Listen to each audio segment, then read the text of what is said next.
पिंकी प्रजापति। एक नाम जो सुनने में साधारण लगता है, लेकिन एक ऐसी कहानी जो एक पूरे समुदाय को हिलाकर रख देगी। पिंकी देवास की रहने वाली नहीं थी। वो उज्जैन से आई थी, नई शुरुआत करने के लिए। एक ऐसा शहर जहां वो अपने अतीत की परछाइयों से बचने की उम्मीद कर रही थी। पिंकी हमेशा से एक ऐसा जीवन चाहती थी जो सुरक्षित हो, जिसमें स्थिरता हो। लेकिन जैसा कि हम जानते हैं, जिंदगी हमेशा हमारी योजना के मुताबिक नहीं चलती। पिंकी के लिए संघर्ष हमेशा से उनकी जिंदगी का हिस्सा रहा था, चाहे वो उनके परिवार की उम्मीदें हों या उनके प्यार और सहारे की तलाश। पर उन्हें यह नहीं पता था कि उनकी जिंदगी हमेशा के लिए बदल जाएगी जब उनकी मुलाकात संजय पाटीदार नाम के एक आदमी से होगी। संजय पाटीदार, एक ऐसा व्यक्ति जो पहली नजर में मानो सब कुछ ठीक ठाक लग रहा हो। 41 साल का एक शादीशुदा आदमी उज्जैन में अपने परिवार के साथ रह रहा था। लेकिन उसके लिए यह सब काफी नहीं था। उसकी जिंदगी बाहर से भले ही व्यवस्थित लगती हो, लेकिन पिंकी की जिंदगी में कदम रखने के बाद सब बदलने वाला था। एक आदर्श परिवार वाले व्यक्ति की छवि के पीछे संजय एक दोहरी जिंदगी जी रहा था। बाहर से वो सिर्फ एक आम आदमी था, लेकिन पिंकी के लिए वो ऐसा इंसान था जो उसे उसके अतीत से बाहर निकाल सकता था। पर पिंकी ये नहीं जानती थी कि उनकी मुलाकात दोनों के लिए एक विनाशकारी मोड़ लेगी।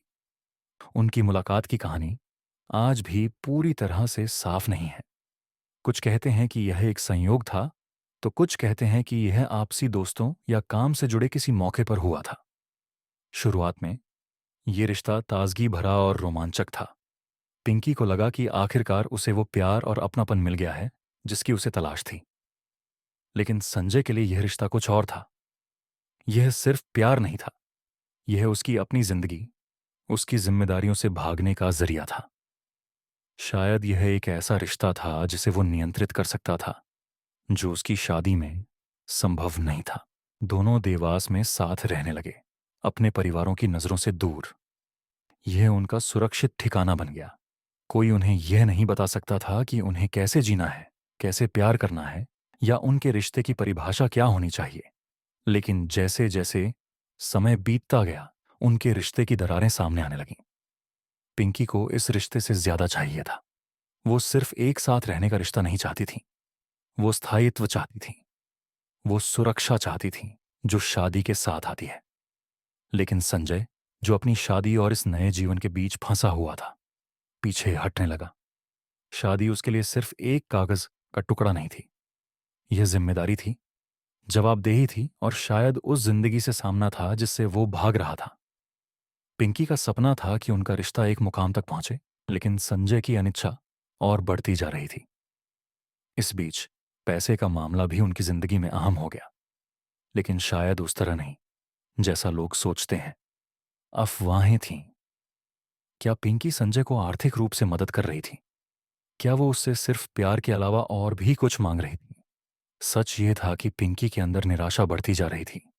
वो सम्मान चाहती थी जो शादी के साथ आता है। वो बस एक छुपे हुए रिश्ते से ज्यादा कुछ बनना चाहती थी।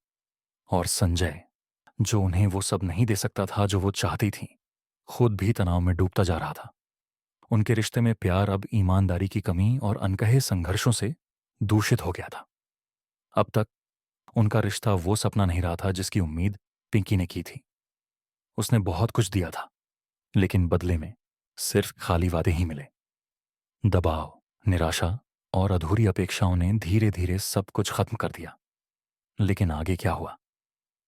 ऐसा क्या हुआ जिसने एक आदमी को अकल्पनीय कदम उठाने पर मजबूर कर दिया? उस महिला को हमेशा के लिए चुप करा दिया जो कभी उसके लिए एक उम्मीद की किरण थी। उनके रिश्ते की सच्चाई इतनी अंधकारमय थी जिसकी किसी ने कल्पना भी नहीं की थी। और उनके आखिरी पलों के परिणाम उन सभी को परेशान करेंगे जो उन्हें जानते थे। ये दिन एक आम दिन होना चाहिए था, लेकिन पिंकी प्रजापति के लिए 3 जनवरी 2025 उनकी जिंदगी का आखिरी दिन बन गया। इस समय तक पिंकी और संजय पटीदार के बीच का रिश्ता बेहद तनावपूर्ण हो चुका था।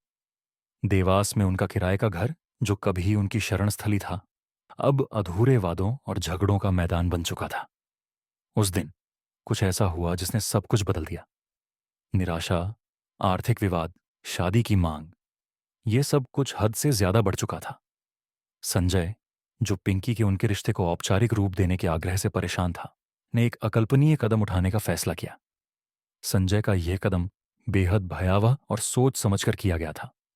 जांच के अनुसार उसने पिंकी को नशीली दवा दी और फिर उसकी जान ले ली। उस दिन उनके बीच की बहस के सटीक कारण स्पष्ट नहीं है, लेकिन इतना तय है कि यह बहस पिंकी की जान जाने के साथ खत्म हुई। संजय ने उसे जहर देकर और गला घोंटकर मार डाला। जब पिंकी अब जीवित नहीं रही, तो संजय ने अपने किए हुए अपराध की भयावह सच्चाई का सामना किया, लेकिन मदद मांगने या आत्मसमर्पण करने के बजाय उसने ऐसा कदम उठाया जिसने पूरे देश को हिला दिया। उसने पिंकी के शरीर के टुकड़े कर दिए। एक ऐसा भयानक कृत्य जिसे जांचकर्ताओं ने सबूत छुपाने और पहचान में देरी करने का प्रयास बताया। संजय की हरकतें यहीं खत्म नहीं हुईं। अगले 2 दिनों में उसने पिंकी के शव के टुकड़ों को कई बैगों में भरा। रात के अंधेरे में उसने इन्हें देवास और उसके बाहरी इलाकों में अलग अलग स्थानों पर फेंकना शुरू किया, ताकि सबूत बिखर जाएं और वह पकड़ा न जाए। उसने घर को साफ करने के लिए बड़ी सावधानी बरती। किसी भी अपराध के संकेत मिटाने के लिए ब्लीच और अन्य क्लीनिंग सामग्री का उपयोग किया। हालांकि जांचकर्ताओं को बाद में इन रसायनों के निशान मिले, जो अहम सबूत बने। ये खौफनाक सच्चाई तब सामने आई जब 6 जनवरी 2025 को देवास के एक सुनसान इलाके में एक राहगीर को एक संदिग्ध बैग मिला। अंदर अधिकारियों को शरीर के पहले टुकड़े मिले, जिससे एक बड़ी जांच शुरू हो गई।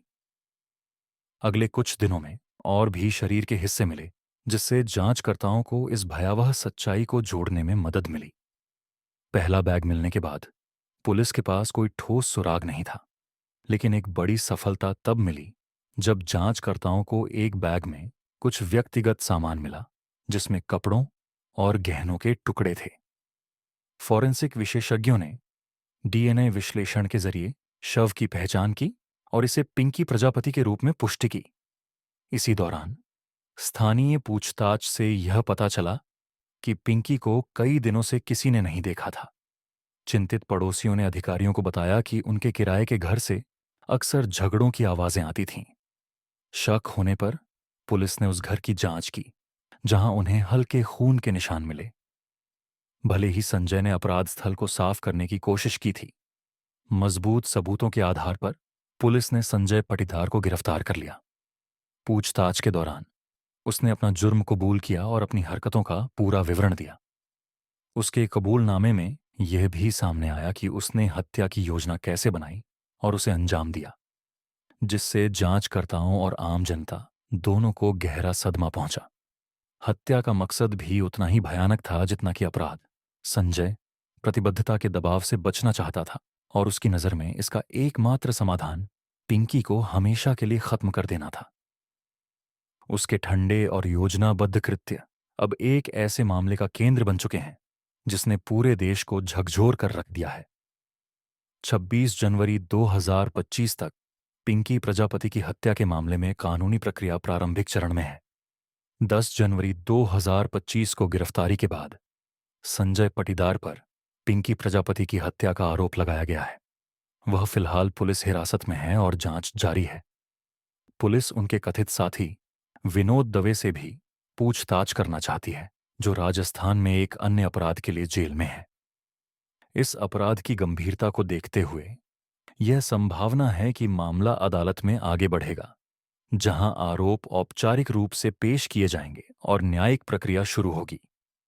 परिणाम उस साक्ष्य पर निर्भर करेगा जो प्रस्तुत किया जाएगा और अभियोजन पक्ष और बचाव पक्ष द्वारा दिए गए कानूनी तर्कों पर आधारित होगा। यह कहानी सिर्फ एक जीवन के खत्म होने की नहीं है, यह हम सभी के लिए एक चेतावनी है। अगर आप या आपका कोई जानने वाला किसी अपमानजनक रिश्ते में है, तो चुप मत रहें। मदद उपलब्ध है। अपनी आवाज उठाएं, किसी से संपर्क करें और याद रखें कि हर जीवन अनमोल है।